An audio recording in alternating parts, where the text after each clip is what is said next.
baax a baax di leen jox seen wàccuwaay bu baax a baax foo leen mun ci nekk muy ci Sénégal ak ci diaspora bi nous vous disons un grand bonsoir, un grand salam alaikum à tous et à toutes.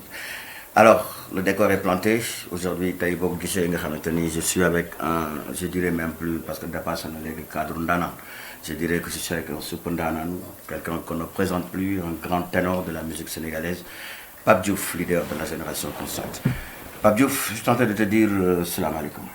Maaleykum salaam Papis Diallo, mon grand frère de valeur. mbaa yaa ngi ci jàmm. sant yàlla Pape mon frère. Alhamdulillah Pape, c'est toujours un plaisir de partager ces moments parce que yow bind nga ci musique sénégalaise yow sa part sa partition. Et puis en lettres d'or. Donc merci. Un parcours exceptionnel. Pape lu may leen njëkk a laaj moom mooy actuellement on a vu ci lu gàtt ci diggante bi un super tube international je dois dire avec un super clip pour ne pas dire une très belle vidéo. Alors ça a suscité beaucoup de commentaires moom mooy Pape maintenant c'est avec un label. Je pense que liggéey bu bees boobu la ñuy gën a waxtaan tey. Bien sûr ak li ñuy waajal. Comment ça se passe? Côté business. Ben c'est de l'expérience. Ouais. Et puis comme yéen li ngeen di wax tout le temps lu jot yomb donc métier bi ñu nekk muy musique histoire la musique carrière la musique aussi découverte la donc lu ci nekk rek ak ban ci tolloo mooy Pape Diouf bi mu jaaree mbooloo jóge mbooloo dem na Lemzo Jamono jóge na Lemzo Jamono dugg na def na carrière boppam dugg na intégré na Prince Art jóge na Prince Art teg na labelu boppam bu tudd PDG groupe Pape Diouf Generation. Donc Pape Diouf il a sillonné le partout dans le monde.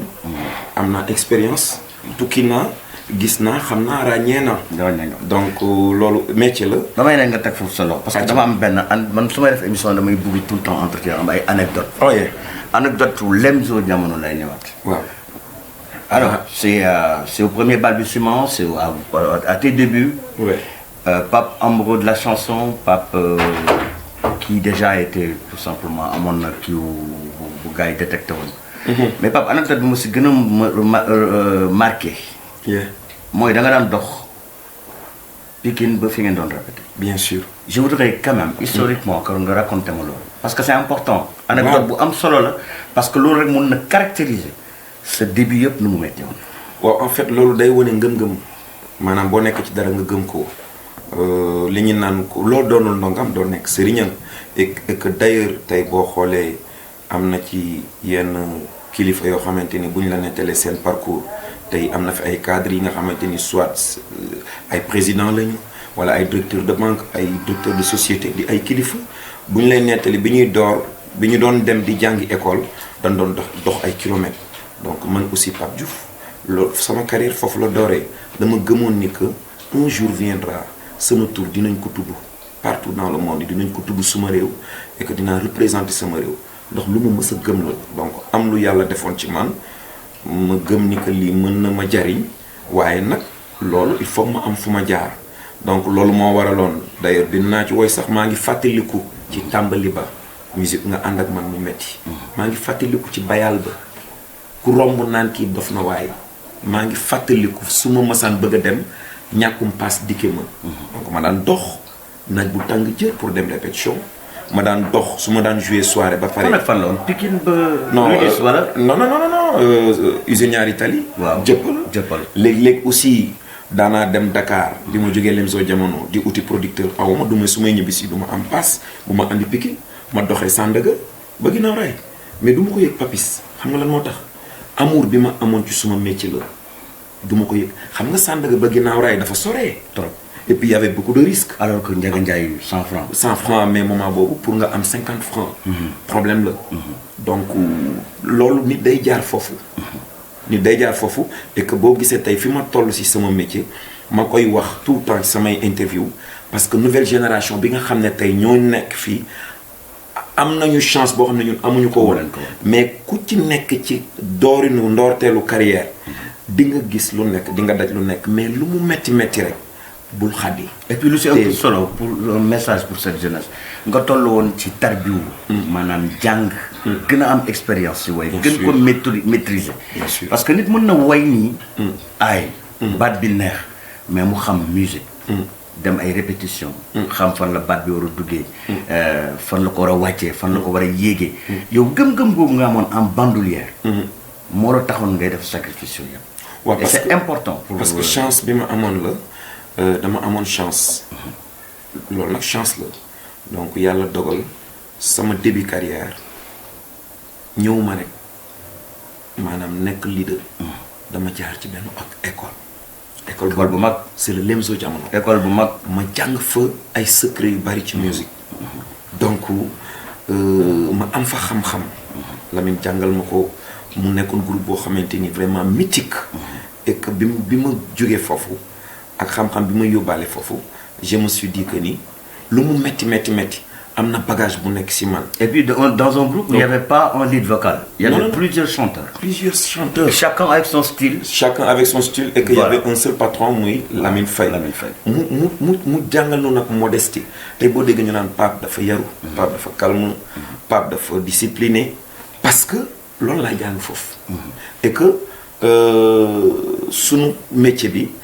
daf ci am solo parce que tey mag ñi dañ naan nit mën nañ la booleeg sa alal toroxal la nit mën nañ la booleeg sa juddu toroxal la nit mën nañ la boole ak sa tur bu mag toroxal la waaye toroxal nañ ko ndax dafa yaru mag ñi ñoo laa dégg ñuy wax loolu donc c'est des trucs yi nga xamante ni tey nouvelle génération bi bëgg naa ñuy jàng ci loolu donc ku ci mën a am talent n'importe quel talent donc soit calme modestal doonal taalibe parce que même dégg naa mag ñi naan nit ki loo gën a wàcc sa bopp yàlla yëkkati la du dëgg donc et puis li si gën a am solo mooy liggéey bi rek il faut être sérieux il faut être efficace gëm li ngay def loolooy waral artiste doo musa xew yi parce que c'est le travail paye nit yi kenn moomu leen. surtout quand on est professionnel. nit yi kenn moomu leen boo joué lu nice lu neex bu ñu ko dégloo bu leen neexee rek dañ koy adopté. donc vraiment c'est important ñu jaar ci pan de l'histoire. Bien sûr. Un tout petit peu. Pour montrer un peu ce jaar. Alors on va continuer ce chemin. On en était à tes débuts au Lemzo. Après ça nga dem uti producteur c'était très difficile si ngay dox. Sandaga Pikine c'est bien ça. bien sûr. donc bien sûr. Après cette période.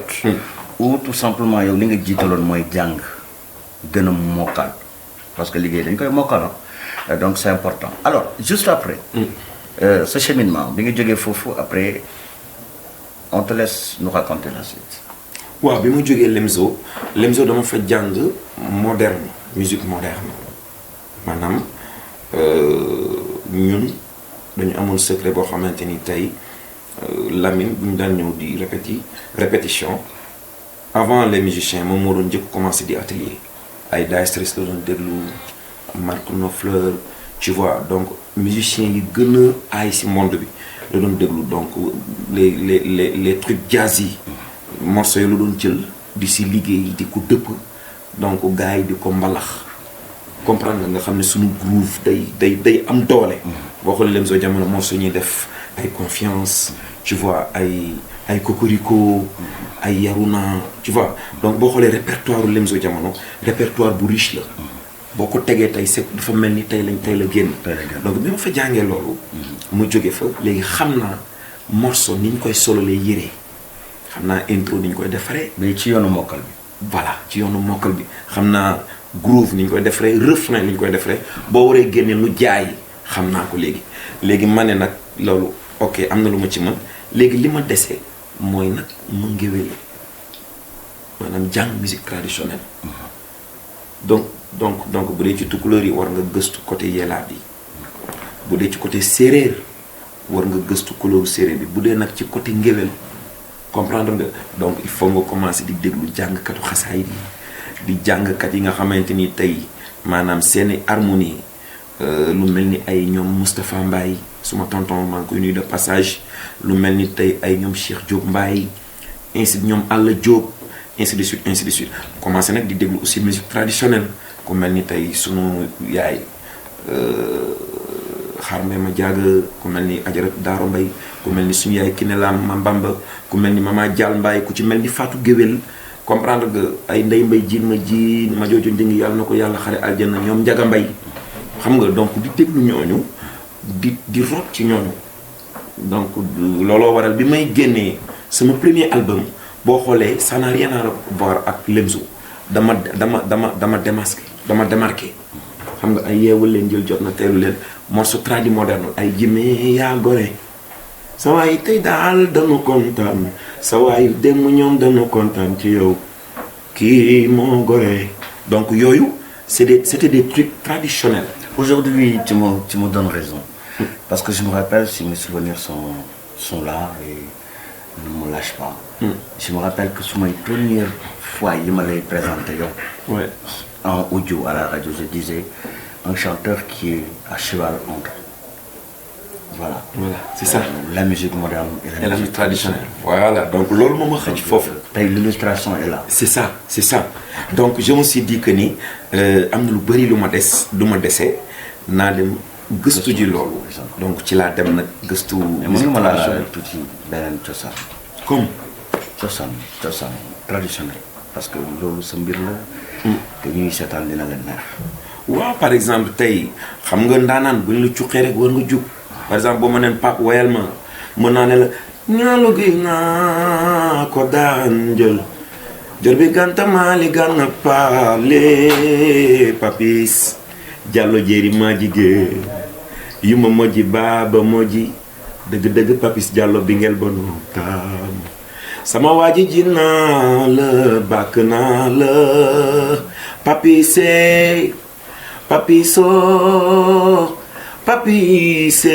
Papise ndaanaan nga Diallo. waaw da nga koy may Aziz Diallo la koy may.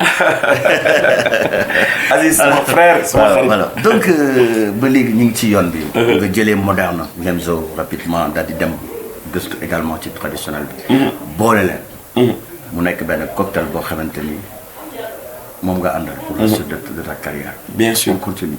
waaw loolu lu ma dimbali la parce que après ça m'a permis de démarquer par rapport ak style bi nekkoon Lemzo jamono looloo waral sama premier album en solo ma def benn style bi nga xam ne dafa tradi moderne donc da ngay di déglu Pape Diouf ci facette moderne déglu Pape Diouf ci facette traditionnelle et que jógewuma ci loolu parce que ba tey may wax ak yow maa ngi jàng et que jàng boobu may jàng mooy suma background looloo ma may chance par exemple heure bu may génnee album sénégalais yi dañ koy xaar te su ma ko génnee macha allah dañ koy déglu donc loolu aussi liggéey la boo xamante ni du jeex à vie parce que tant que maa ngi am wér ak kattan ak xel mu sell di bégal sénégalais yi à chaque fois su ma leen di jox rek bëgg naa bu ñu dégloo rek ne vraiment gongo donc jàng la boo xam ne amul fu mu yem chaque jour rek xale bu ndaw sax mën naa ko déglu mu woy ma jàng ci moom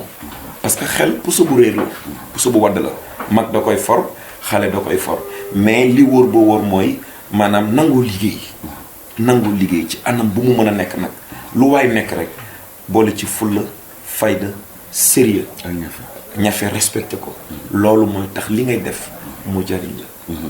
Alors donc juste après donc cette période il y a eu donc l'étape pour Magamak peut-être sa carrière muy ak Prince Art. Prince Art on a vécu beaucoup de choses beaucoup de belles choses vraiment Ibrahima Ndour suma xarit suma rak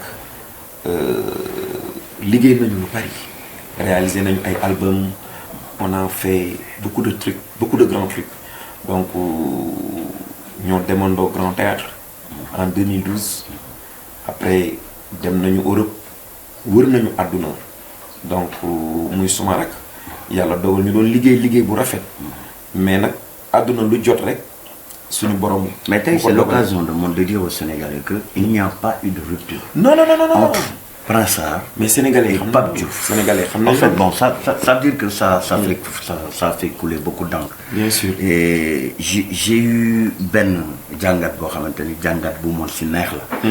moom mooy que Pape Diouf est et quelqu'un boo xam ne naturellement la nekkee Prince Art. Bien sûr. du sax ay problème de contrat nangam sangam signé woon nañu ko wala dañ na. loolu ça c'est quelque chose quand même qui est important. yow naturellement. naturellement yow ak Youssou Ndour.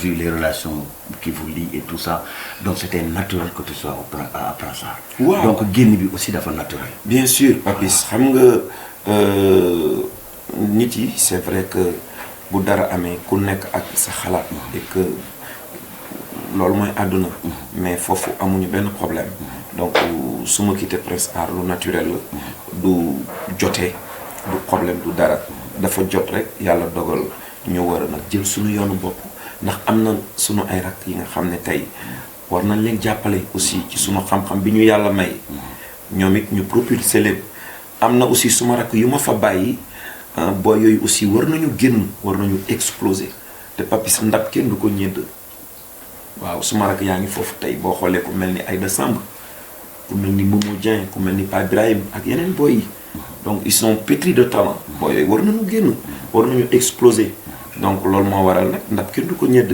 donc man j'ai marqué mon temps ci foofu donc am naa yeneen projet yu ma war a def war naa dugg ci beneen jamono donc ma ne gars yi ñëw leen man ma dem boo ko defee nag jàppale ñeneen ñi nga xam ne war nañu génn. yow sa bopp nga jàppale leen. man ma jàppale leen donc moo tax ma ne grawul après on l'a fait à l'amiable mu nice trop ci ñoom nice ci man donc parce que àdduna ëllëg kenn vous gardez de très bons rapports. ah oui bien sûr on a de très bons Excellent rapports rapport. vraiment. La vie continue. La vie continue. Maintenant c'est Pape Diouf. Et le PDG. Le Pape PDG, Diouf Group. Pape Diouf Group. Yeah. Alors, ce son qui est venu d'ailleurs, comme dirait l'autre, un son où on t'a vu Benen facette. On a parlé de moderne, de traditionnel. Oui. Mais voilà un son vraiment où les gens se sont dit, eh, voilà, ça c'est le style international. On Bien peut en sûr. parler de ce son et de la production.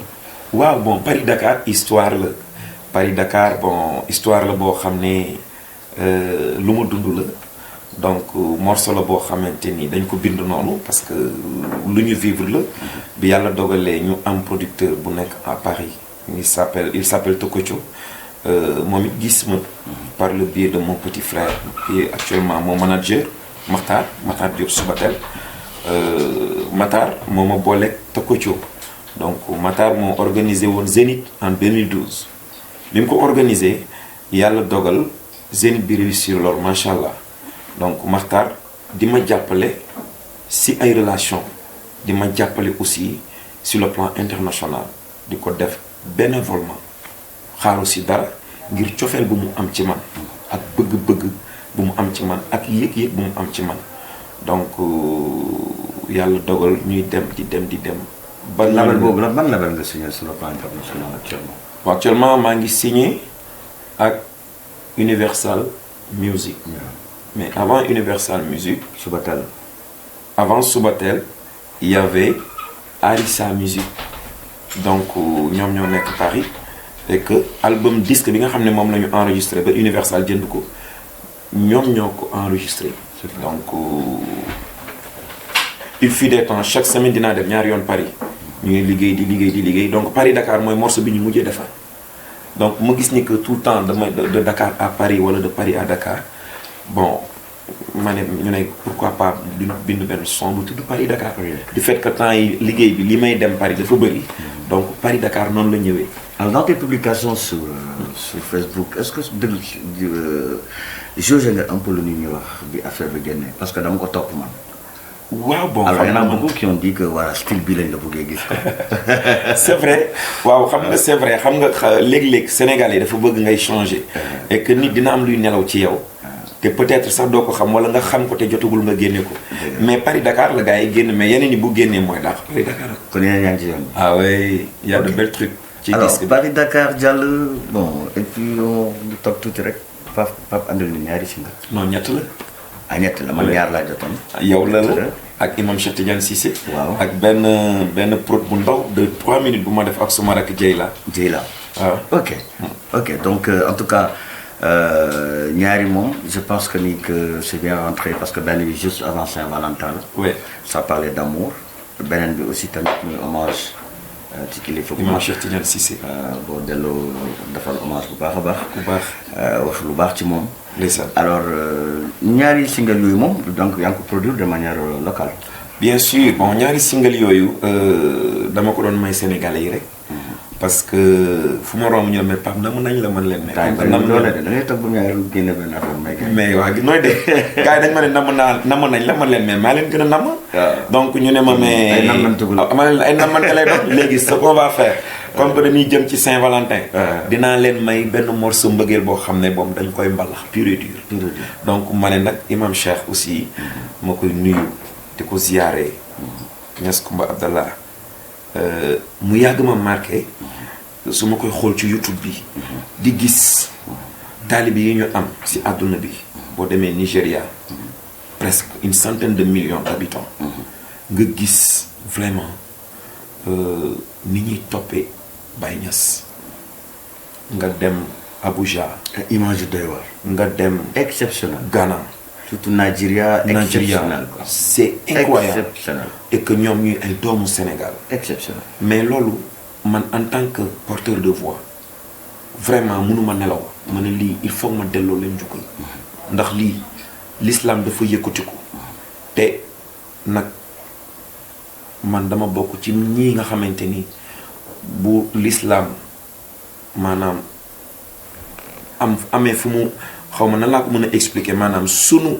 mag ñi nga xamante ni tey ñoom ñoo fi représenter l'islam en fait képp ku ma ci mën a kañ rek dama lay kañ woyuma leen ngir dara déedéet mais dama leen di woy ndax nag glorifier leen pour glorifier leen ndax liggéey bi ñuy def ndax liggéey bu ñuy def donc ñun ñooy xale yu ndaw yi ñun ñooy sët yi tey li fi maam yi bàyyi woon du mës a jaas defoon nga ko ak sax Ahmed Saloum Dieng ñu koy nuyu Ahmed Saloum Dieng suma xarit waaw sama sëriñ sama soppe donc nga gis ni que vraiment loolu du jaas donc moo tax ma delloo njukkal imam Cheikh Tidiane Cissé parce que jërëjëf alors léegi après la sortie de ces deux singles ñu ne déet on entend Pape Diouf day pare indépendance au Sénégal waaw ma ne waaw mais Pape Diouf indépendance au Sénégal Pape Diouf de bu ñuy wax dëgg nag moo tracé moo indi buntu Grand Théâtre Pape Diouf bu waxee indépendance Sénégal moom fan la jëm waaw mais xam nga Grand Théâtre moom fu mu nekk nii dans la vie non nañ wax rek lem nañ ko quoi lem nañ ko non Grand Théâtre léegi moom Pape lem na ko xam nga Grand Théâtre vraiment fi nga jëm balaa nga ma wax tur bi ñaata place la foofu c'est 15 000 places 15 000 oui daanaka yéen sa voyage yi nga doon def bitim réew di def yenn ci yenn bërëb yi ouais pratiquement moom ngay defi boobu ngay réservé au Sénégal waaw parce que Bercy def nañ fa 16 620 et que sur une salle de 20 000 et c'était la première fois mais pas 15 000 c'est le défi est énorme ouais mais le défi n'est pas énorme non attends on quitte 1800 mooy waaw 2000 places pour et puis nga dem si dëkk boo xam ne kenn dëkk fa waaw yooyu dinañ ci ñëw parce que côté parce que Diamniadio y a personne côté enclavement bi kenn dëkk fa quoi y a personne alors dinañ ñëw ci technique yi ngay utiliser ouais d'un point de vue marketing pour que nit ñi mën a ñoom ñëpp converger c'est ça vers ce lieu là parce que dem bi foofu ak dikk bi dafay métti oui oui mais man défi 15 000 places yi foofu lay njëkkee commencé waaw foofu nu mu tudd sax Dakar Arena ok tu sais donc Dakar Arena Pour le moi- Pape Diouf nar a dem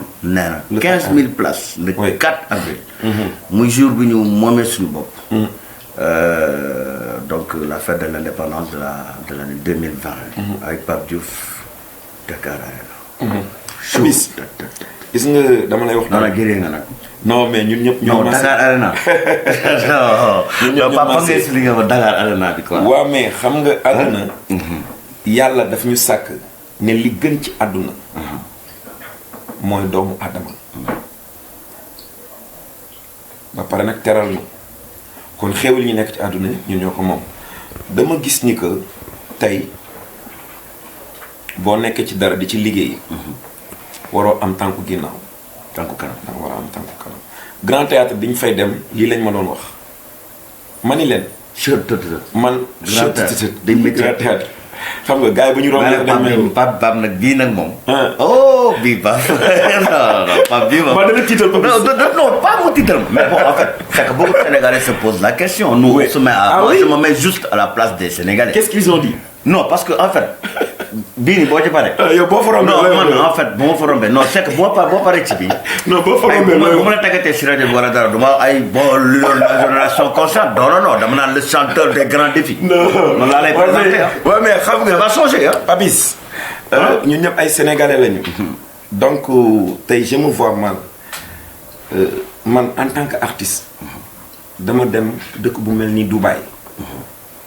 mu neex ma trop ak yeneen i dëkk. ma jaar Diamniadio ma gis maanaam réalisation yi am Diamniadio.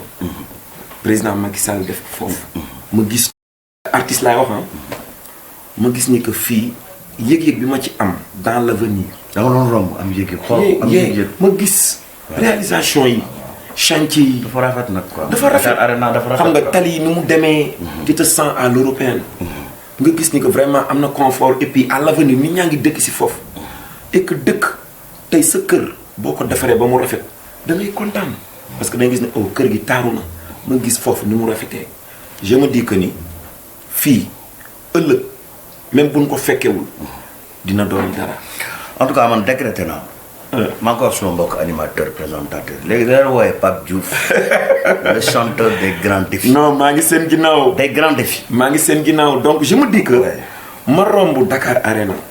et que président bi mu koy inauguré maa ngi koy seetaan ci discours am mi ngi naan stade bi c'est pour la culture et le sport. ñun artistes yi xam nga lan ban problème lañu amoon Sénégal. Dakar place bu am espace bu ñuy jouer mais Dakar Arena du dara mais ay Davido ay saalu 45 000 places la ñuy feesal. ay O2 ñaata personne la. yaa ngi dégg yu Arena bi nekk Paris. jour bi may joué Bercy mais Bouba mi ngi joué foofu feesal ko man moo joué Bercy feesal ko et que yu Arena ak Bercy mais soriwul te benn jour la même heure. mais c'est que en fait. comprendre nga. du point de vue du marketing de la communication de l'organisation. mais moom laa lay expliquer. mais c'est béton. non ça doit être béton derrière. mais li may def nii communication la parce que tey waa Thiès laay waxal. te waa Thiès amuñu ñu leen gën a nekk mélomane ci Sénégal. dëgg la. Thiès bu ñu nee civilisation. Thiès bu ñu nee branché. Thiès bu ñu nee jeunesse boo xamante ni bu seen lañu. ay jeunes yu am ambitieux bëgg seen bopp. comprendre nga donc bëggal seen bopp kenn mënu leen ci Sénégal. man dama gëm ni Thiès rek mën nañu feesal Dakar Arena. wallahi man dama gëm loolu entre yow ak Thiès. dama parce gëm que yow loolu soo ñëwul Thiès yëpp ñoo ànd nañ ci. très bien dama gëm loolu. donc gis naa déjà. dama gëm loolu parce que Thiès jeunesse bu conscient ñoo fi nekk. jeunesse bu civilisé. ay responsable ñoo fi nekk. kon tey Thiès rek Papis pour te dire Thiès rek bu ñu maanaam ñoom rek mën nañu feesal Dakar Arena. ñëwuma Mbour ñëwuma Diamniadio waxuma Bargny waxuma Rufisque waxuma Lac Rose waxuma Sébikotane waxuma Bambilor waxuma Niakoulrab waxuma Kër Massar waxuma Diamaguène waxuma Mbao waxuma Guinaw Rail waxuma Thiaroye waxuma Guédiawaye waxuma Parcelles waxuma Ñaari Tali dugguma Médina ainsi de suite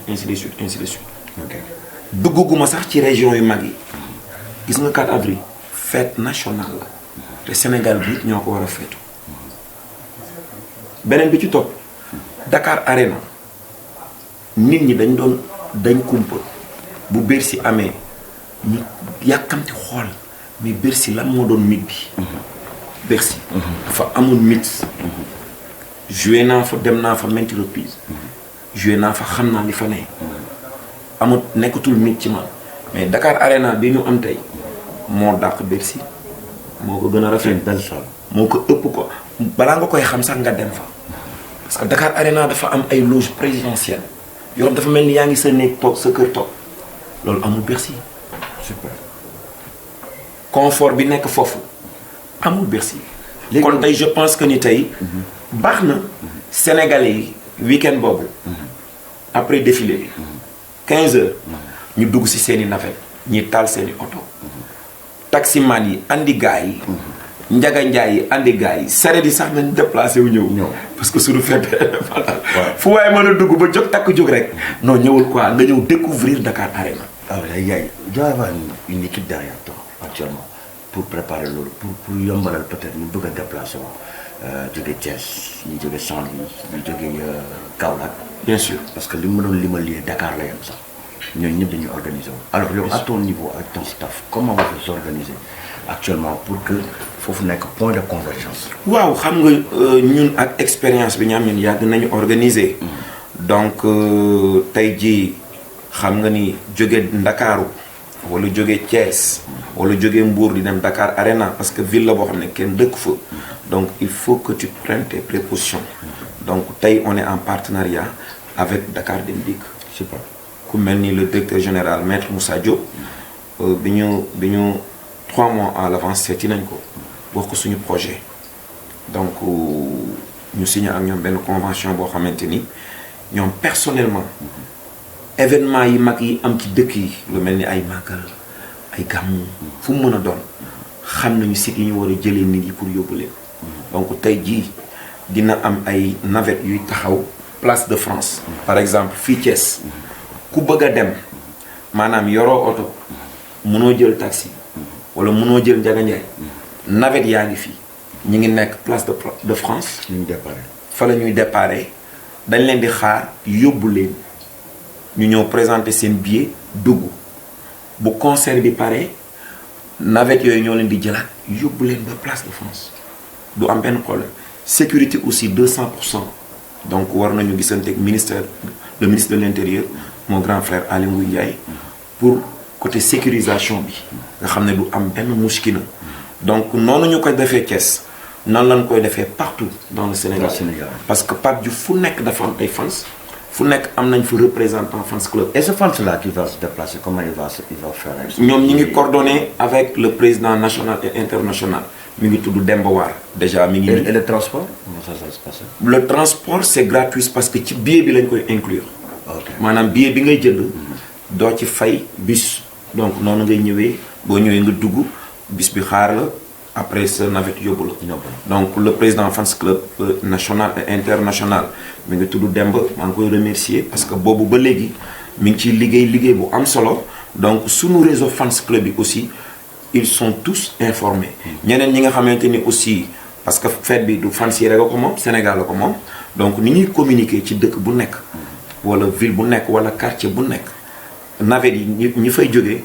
destination bi dinañ leen ko wax d'ailleurs même ñi ngi ciy def ay vidéo di ko tas ci réseaux sociaux yi en même temps communication yi may def fan yi ci kanam ci télé yi ak réseaux sociaux yi déjà tey jii maa ngi Thiès Info donc waa Thiès dinañu comprendre que ni le jour à partir de 15 heures navette yi dinañ taxaw place de France xaar leen ñu ñëw dugg dem ñi yore seen auto particulier ñu ngi leen di xaar. Il y a de l'espace. On va démarrer à 17h 18h parce que artistes yi nekk Sénégal yëpp dañuy ñëw. Honnêtement. Comment déjà c'est important. On va c'est une fête nationale. Non, gars yi fay wàcc. Par exemple c'est important. Parce que beaucoup de Sénégalais ñu ngi doon xalaat que ça c'était un truc nocturne qui démarre à 21h 22h. Non. Donc c'est important. Ça démarre à 17h maximum 1h du matin ñu pare. Très bien. gars yi ñibbi si seen kër vraiment. C'est une information très importante. Voilà. Alors gis nga beneen wàll tamit gis naa Thiès ay ndaw yu fi nekk di liggéey tey sax jaar na mi sama booru rajo RTS Thiès. xaw ma woon sax naa leen fi fekk tey ñoom tamit ñu ngi ci liggéey bi ah. mais mooy Aïda Thiès. waaw ak ñoom. mooy gaynde Kajoor. waaw donc en fait ñoom ñëpp gis naa leen tey si terrain bi man. ndeysaan. xam nga man du ma wax lu ma gisul aussi. dëgg la gis naa leen si terrain bi donc ñu ngi liggéey. donc je pense que ni donc fu mu toll nii la ban message ngay lancé waa Thiès. waaw mais xanaa di leen wax ni waa Thiès seen doom moo leen woo Pape Diouf. donc am nañ fi représentante bu tudd Aïda Thiès Aïda moom gaynde Kajoor laa koy tuddee muy nit ku baax donc ànd ak ay xaritam ñoom ñëpp ñu ngi siy jàpp xam nga ku mel ni Adama xam nga kii nga gis ni Baye Samba sama rakk la ngaay la dëkk woykat la na ok woykat la te dafa mën a woy il a beaucoup de talent.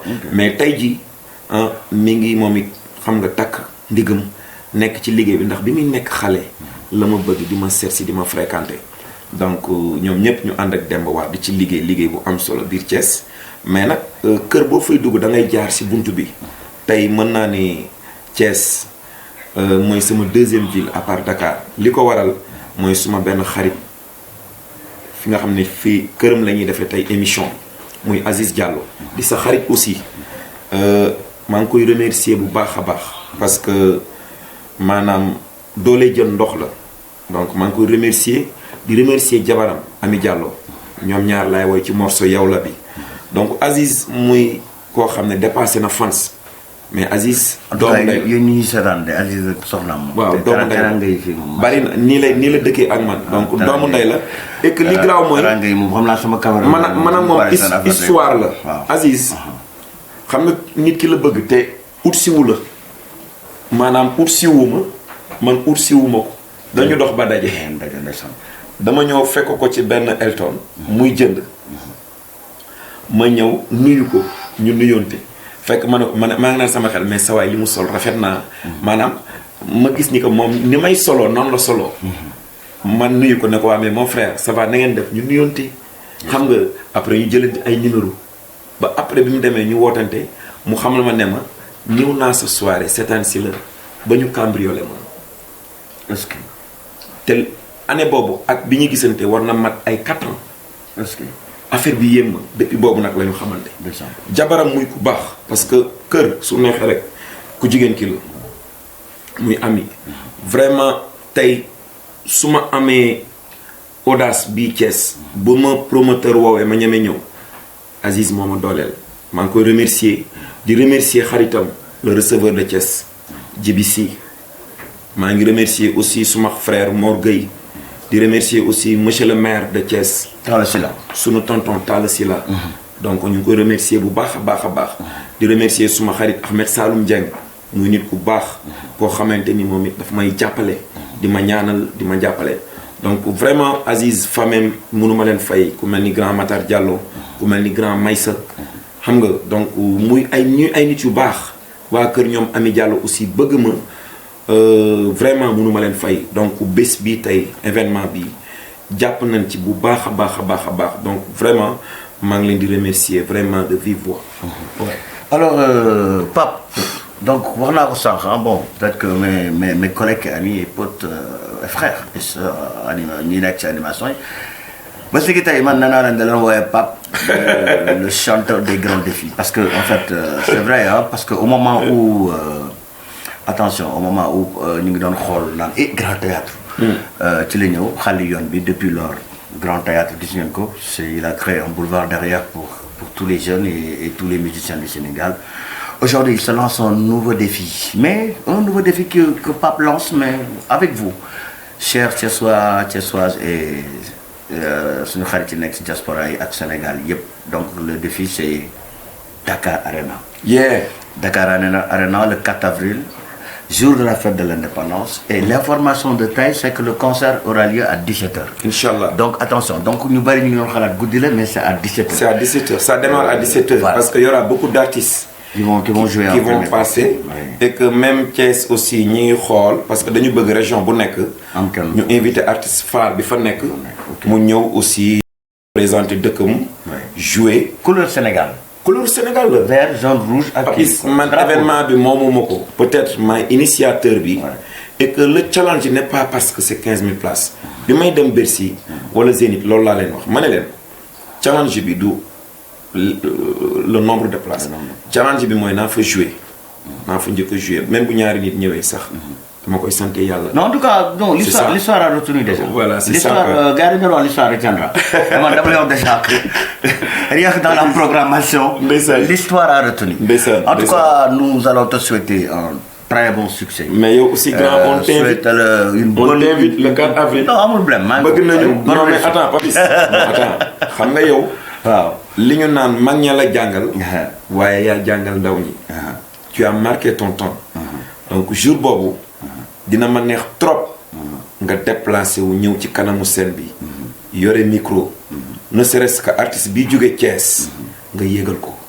Inch'Allah. Donc vraiment tu seras notre invité aussi. Non, il n'y a pas de souci. Yo, voilà. Donc, tu es mon ami, tu es mon frère, et puis ça date de très longtemps. En tout cas, yo, da ngay tàggoo way ngay tàggoo. Ndeysaan. way da ngay tàggoo way. waaw mais ñëwaguma ci yow. damay tàggoo mbokku internet yi Thiès FM, Thiès Info, également Sen 24 TV. En tout cas, ñu ngi amoon mbégte ak bànneex bu baax a baax di leen remercier si li ngeen ñu suivre ñu dalaloon artiste bu mag. nee naa leen suppa ndaanaan la Pape Diouf leader de la génération consciente am na nag ay affaire anecdote yu croix yu xaw a xam nga ay bonbon yu ñu may tey yu am solo mais mu jëm ci événement boo xam ne c'est la fête de l'indépendance le 4 avril je rappelle la destination ce sera Dakar Arena flamboyant neuf mais Dakar Arena pour la première fois sur le plan culturel avec un grand musicien donc qui porte le nom de Pape Diouf et la génération consciente Dakar et tout le Sénégal Thiès capitale du rail et tout le Sénégal vous êtes invités ñun ñëpp ñëw jàpp ñëpp ñu dem benn destination Dakar Arena je rappelle le concert commence à 17h. Inch'Allah donc yàlla nañu ko fekkee te tal ko. amiin yaa nañu ko kii yoo tamit la nga fay wut. amiin yàlla na weesu suñu njort. amiin Papis amiin ci jàmm yàlla na sutura gi. amiin et nous te souhaitons aussi une très bonne suite de carrière. Merci grand frère de valeur. C'est toujours un plaisir. Hein. Merci. Alors Pape, c'est un chanteur. Il a une voix mielleuse, il a une voix pétillante. On va terminer avec ses envolées vocales. waaw man li may tëjee rek mooy yëngal leen junjum yee dëgg ci saabar yee gaynde njaay yuuxu na buru àll bi indépendance la nuy fête waaw indépendance la nuy fête waaw Sénégal. Merci beaucoup. Allez, nice. À bientôt. Merci.